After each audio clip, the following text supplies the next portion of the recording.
Guys, mag-drop na naman tayo dito. Ang ita-drop natin dito ay hindi pera. Hindi pera. Kundi ito sapatos. Ito yung sapatos guys. Bibigyan ko kayo ng clue. Bigyan ko kayo ng clue kung saan nyo makukuha o makikita yung sapatos na ilalagay natin dito. No? So, itong kalsada na to guys, itong kalsada na to, yung papunta doon, pakita mo yung mga subdivision na yan.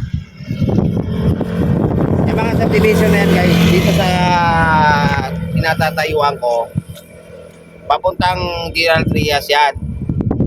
Tapos yung doon naman, papuntang 13 Martires.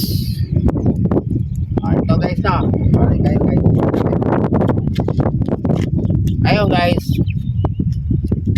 itong sapatos na yan nagkakahalaga ng 5,495 pesos. Yung sapatos na yan. So ang size niyan, size 8. Size 8 no, swerte yung mga buwan niyan. Yung sapatos na yan guys, pwede mong pang basketball, pwede mo rin pang lakad yan, no. Pwede mo siya gano'n, no. So ayan, paswertihan na lang. Kung sino yung makakuha ng sapatos na yan. Yung sapatos na yan guys, nasa ang edad niyan mula nang ginamit ko yan, no, nasa ano pa lang yan, mga 6 months to 5 months pa lang yata. Kasi binili ko yan December ko binili yan, no, December. So ano pa lang ngayon, January, February, March, April 7, no.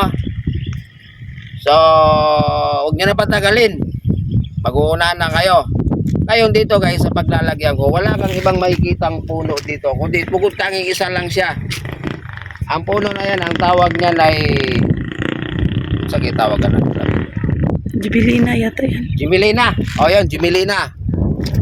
Dito sa kalsada na to guys, sa kalsada nito, wala kang ibang makikitang puno dyan na Jubilina, bukod tanging siya lang.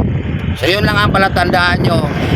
At nakakita kayo ng Jubilina, nandun yung sapatos. Tara, lagay natin doon.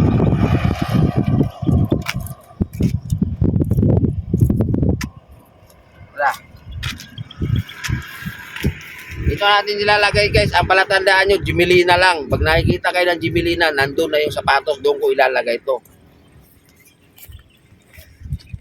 Tara.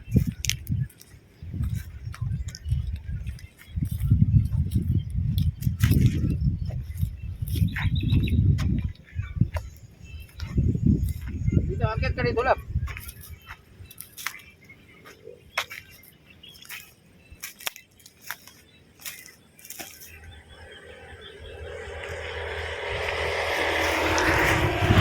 Ayan guys, no, nandito na ako. Itong sapatos guys, hindi natin pwede itong hindi natin pwedeng isabit siya. Kasi kung isasabit natin ito dito sa Jubilina, ang makapulot nito yung mga mapadaan lang. Ang mahalaga dito guys, ang dapat makapulot nito yung mga nakapanood ng video, di ba? Kasi kung sasabit ko yan dyan, makikita ng mga dumadaan dito, mas maganda yung kung kayo yung makapulot ng sapatos na to. So ilalagay natin dito guys, ilagay lang natin sa likod ng puno. Iwan natin ito dito.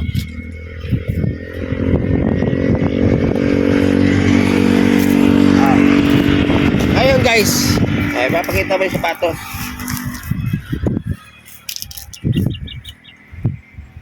Okay, pakita mo yung puno. Okay, pakita mo yung yung paligid. Dandan lang. Dito.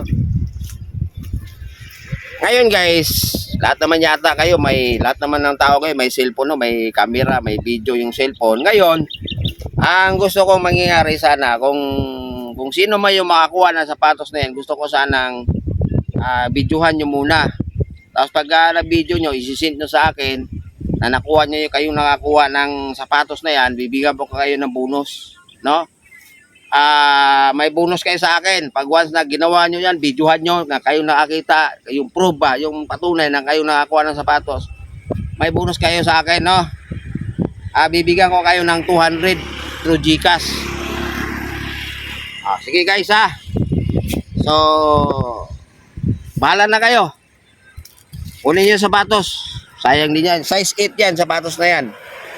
Size 8. Ah, sige, tara.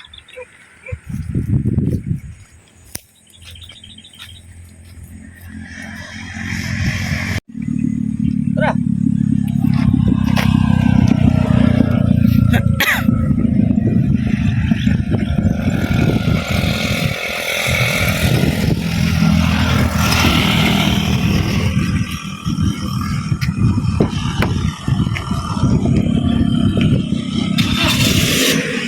Tara kay. Ayan guys Sara mo. Ayan guys bahala na kayo din sa sapatos na yan. Basta ang mapapayo ko lang, pag nakuha nyo yung video, pag nakuha nyo yung sapatos, videohan nyo, ebidensya, patunay na kayo nakakuha ng sapatos. Pag nakuha nyo yan, magkaroon kayo ng bonus sa akin. Bonus, i-gcash ko na lang 200 at least panggasolina nyo kung sakasakaling magmotor kayo, no, para makuha yung sapatos, mayroon kayong panggasolina. So yun lang guys, yun ang usapan natin videohan nyo, pag na-videohan nyo, send nyo sa akin sa messenger, at pag nakita ko na kayong kumuha, may bonus kayo sa akin 200, i-gcash ko na lang. Okay.